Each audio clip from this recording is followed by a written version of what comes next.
जी शिवाय नमस्तुभ्यम। दोस्तों आज की वीडियो में जानेंगे दुर्गाष्टमी कब है। जो मासिक अष्टमी है और कालाष्टमी दोनों की ही मैं बात कर रही हूँ, दोनों ही इस वीडियो में बताऊंगी।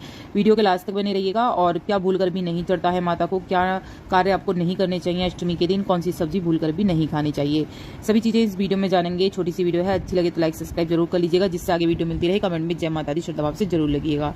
दोस्तों क्या होता है, जब माता दुर्गा की हम पूजा करते हैं तो याद रखना चाहिए कि हमें पूजा की जो एक बार बैठ गए हैं तो पूजा करते समय बार बार नहीं उठना है। आपको सामग्री पहले ही एकत्रित कर लें, ऐसा करना अशुभ माना जाता है, इसलिए मैं कह रही हूँ कि बार बार आपको नहीं उठना है। माँ को तुलसी दुर्वा नहीं चढ़ती है। गणेश जी को चढ़ाएं सबसे पहले। जब आप माँ की पूजा कर रहे हो तो उससे पहले सबसे पहले गणेश जी का ध्यान जरूर कर लें, नहीं तो अधूरी मानी जाती है पूजा। तो दुर्वा और तुलसी माँ को नहीं चढ़ते हैं। माँ को जो मदार के फूल हुए हैं उनका इस्तेमाल आपको भूलकर भी नहीं करना है।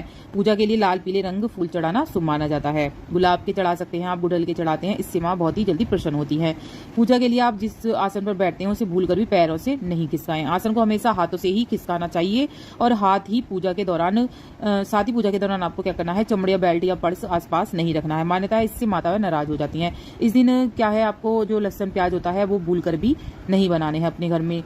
और इस दिन लौकी खाना भी निषेध माना गया है। माता की ली कहा गया है लौकी को, तो इस दिन लौकी भी खाना निषेध माना गया है।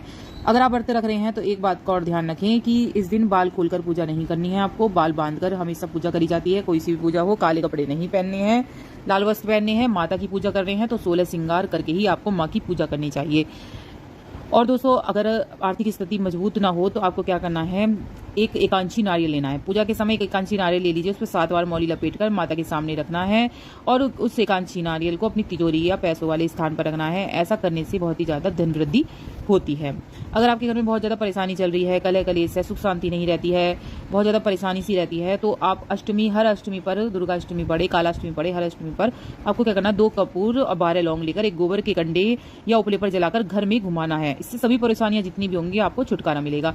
मासिक अष्टमी का व्रत रख रहे हैं तो याद रखें, तुलसा जी में एक दीपक जरूर जलाएं। तुलसा जी के आगे भी उजाला करके रखें, जिससे उनकी दिव्य दृष्टि भी आप पर बनी रहे। बहुत ही ये जो अष्टमी का व्रत होता है बहुत ही ज्यादा लाभकारी होता है। सबसे ज्यादा जो होता है सोमवार की अष्टमी होता है, उसकी अलग से मेरी वीडियो है सोमवार की अष्टमी कब पड़ रही।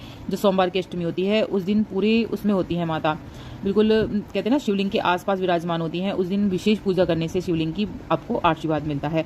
तो माता की जब पूजा कर रहे हो तो कहते हैं ना, पति के बगैर अधूरे हैं, तो शिवजी जी की आराधना करने से और आपको दुगना फल मिलने वाला है। अब जान लेते हैं मासिक अष्टमी और काला अष्टमी कब पड़ेगी।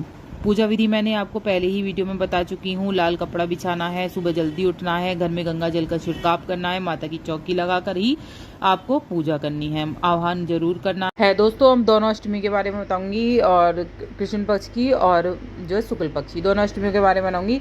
कालाष्टमी यानी कि कालाष्टमी और मासिक अष्टमी के बारे में। पहले मासिक अष्टमी के बारे में बता देती हूँ एक साथ, फिर कालाष्टमी के बारे में बताऊंगी। तो दोनों अष्टमी आ जाएंगी जुलाई की, जैसे दोनों अष्टमी 2 अष्टमी पड़ती है ना महीने की। तो पहले अगर आप दोनों का व्रत रखते हैं तो दोनों सुन लीजिएगा, अगर एक का रखते हैं तो मासिक अष्टमी की सुन लीजिएगा, ठीक है। अब बात कर लेते हैं, पहले मासिक अष्टमी बता देती हूँ। 21 जुलाई को मंगलवार के दिन मासिक अष्टमी पड़ने वाली है। 20 अगस्त को गुरुवार के दिन मासिक अष्टमी पड़ने वाली है। 19 सितंबर को शनिवार के दिन मासिक अष्टमी पड़ने वाली है। 19 अक्टूबर को महाअष्टमी पड़ने वाली है। और नवंबर में 17 नवंबर मंगलवार के दिन मासिक अष्टमी पड़ने वाली है। वहीं दिसंबर में 17 दिसंबर गुरुवार के दिन मासिक अष्टमी पड़ने वाली है। कालाष्टमी के बारे में बात कर लेते हैं, जो कृष्ण पक्ष की अष्टमी होती है।